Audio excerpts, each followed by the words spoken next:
But PCOS isn't just a fertility condition. It is very much a metabolic and hormonal one. And when we address it at the root, healing is absolutely possible. Welcome to Health Decoded, your number one source for real health information, with your hosts, Dr. Alessi and Matt Tack. Hey, Health Decoded listeners. Dr. Alessi here. Let me ask you a serious question. Are you tired of waiting until something goes wrong to finally see a doctor? At Alessi Functional Health, we take a different approach, the right approach. We believe true healthcare isn't about chasing symptoms. It's about preventing them in the first place. That's why we created the Alessi Total Care Program. This is a functional medicine-based membership that gives you proactive, personalized care year-round. You'll get access to comprehensive blood work and functional testing, custom doctor-grade nutraceuticals, deep discounts on labs, protocols, and follow-ups, as well as 24/7 direct access to your doctor, not just a 10-minute checkup that ends with another prescription. And here's the best part. As a Health Decoded listener, you'll get your first 3 months completely free when you sign up for an annual membership. That's on top of hundreds in savings already built into the program.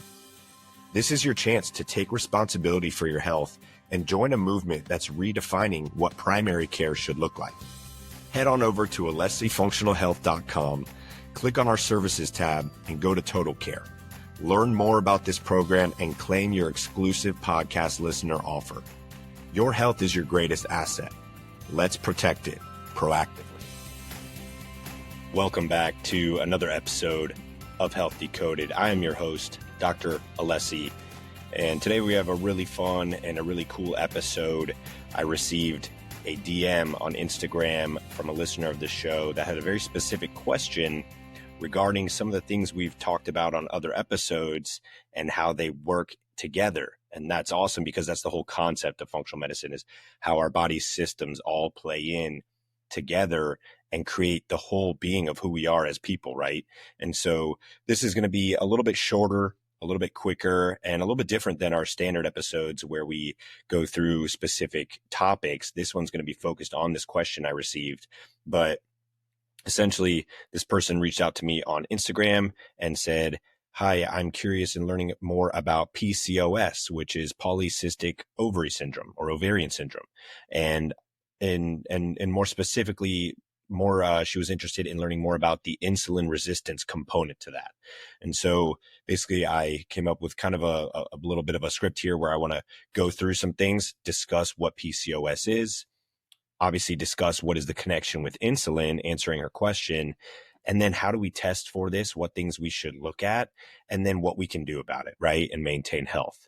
And so I'm going to kind of start going through this. And, if this is something that you've dealt with or someone deals with, please share this with them.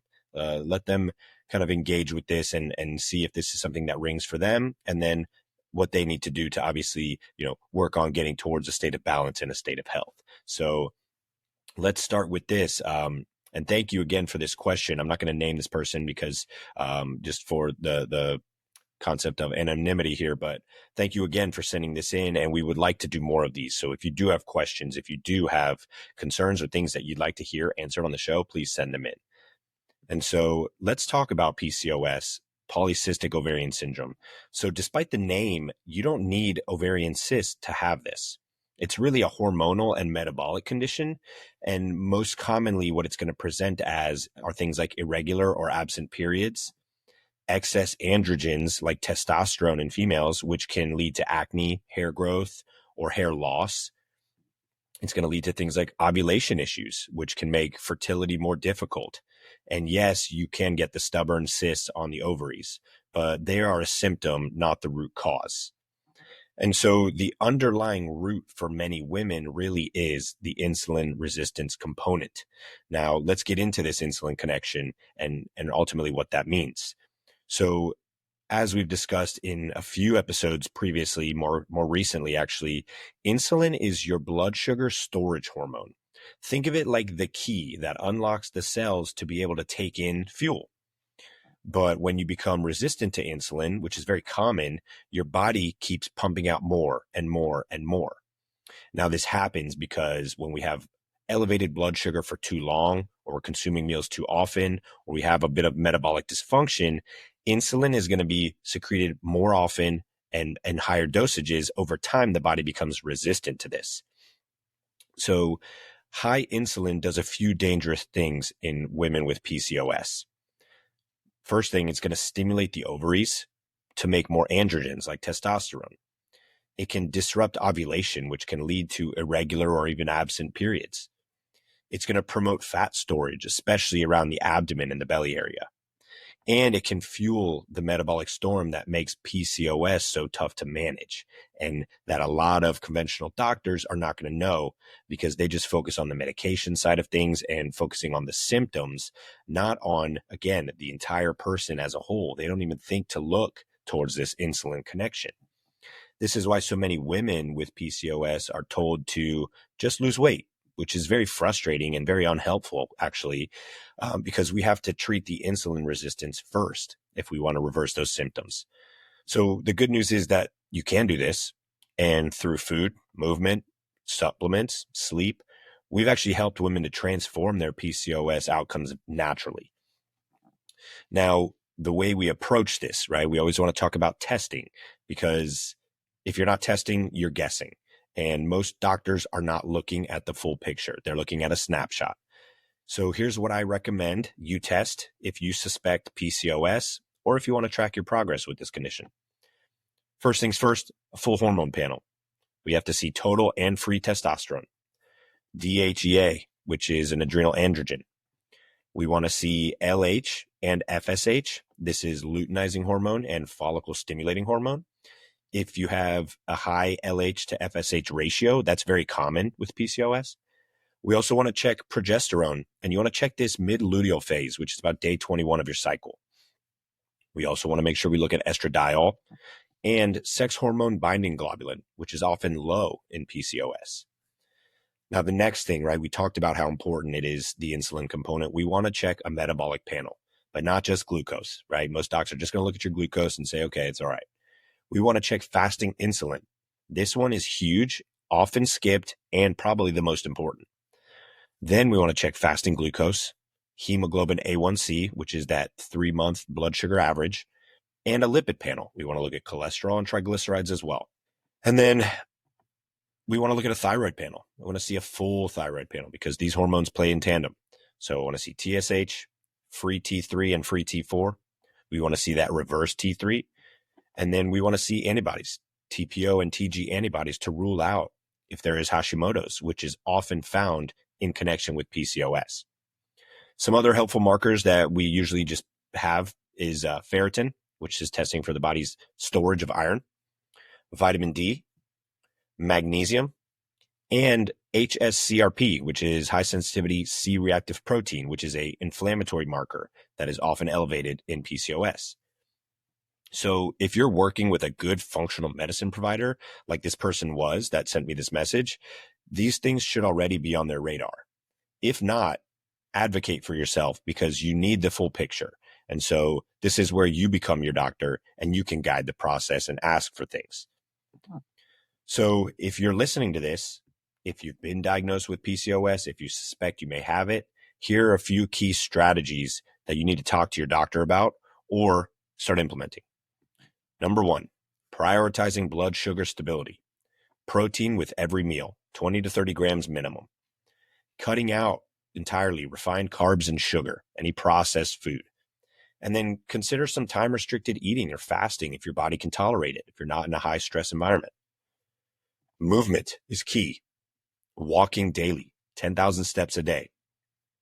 And then adding in strength training because building muscle will improve your sensitivity to insulin. Muscle is the most metabolic, insulin-sensitive organ that we have, and it can dramatically lower insulin resistance. The next thing is supporting your cycle. There's some really great hormones that can help with this. Magnesium is one.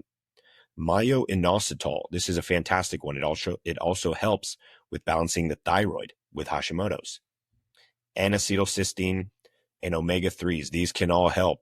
But if you don't know where to start or how much to take, be sure to work with a provider, functional medicine doctor, or someone who's qualified. And then again, making sure you're running those right labs. You want to check labs every 3 months when you're working with hormonal conditions because so much can change in a short period of time. That's the fasting insulin, the hormones, and then obviously the full metabolic picture. And so the takeaway here really is, PCOS isn't just a fertility condition. It is very much a metabolic and hormonal one. And when we address it at the root, healing is absolutely possible. So I want to thank you for sending in this question. Really glad I could come on here and do this for you. I hope this gave a little bit more clarity and encouragement to allow you to kind of take action. And, I want to let you know you're on the right path. I'm cheering for you. I think you're doing a lot of really good things. And now how do we just take this a step further? So if you're listening and you want to submit a question for a future episode, you can DM me on Instagram. It's at Dr. Alfred Alessi. You can go reply to our newsletter, or you can send an email to ask@alessifxhealth.com. I check every single message. If you found this valuable, please subscribe, share this with someone who needs to hear this message. That's the only way we really get this out. That's the only way we can help more people, change more lives. Go to alessifunctionalhealth.com to learn more about our programs, our functional medicine programs, and Alessi Total Care, where we have completely changed the way that primary care looks by taking a proactive approach, not just a reactive approach when symptoms appear. As always, remember this: your health is in your hands. I'm Dr. Alessi. I will see you next time. Thank you for tuning in to Health Decoded, where we break down the truth about all things health and empower you to take charge of your well-being. If you found value in today's episode, please subscribe, leave a review, and share it with someone who needs to hear this. For more resources and personalized support, visit us at alessifunctionalhealth.com and sign up for our newsletter. To hear your questions answered live on the show, send them to ask@alessifxhealth.com. That's ask@alessifxhealth.com. Until next time, stay curious, stay empowered, and remember, your health is in your hands.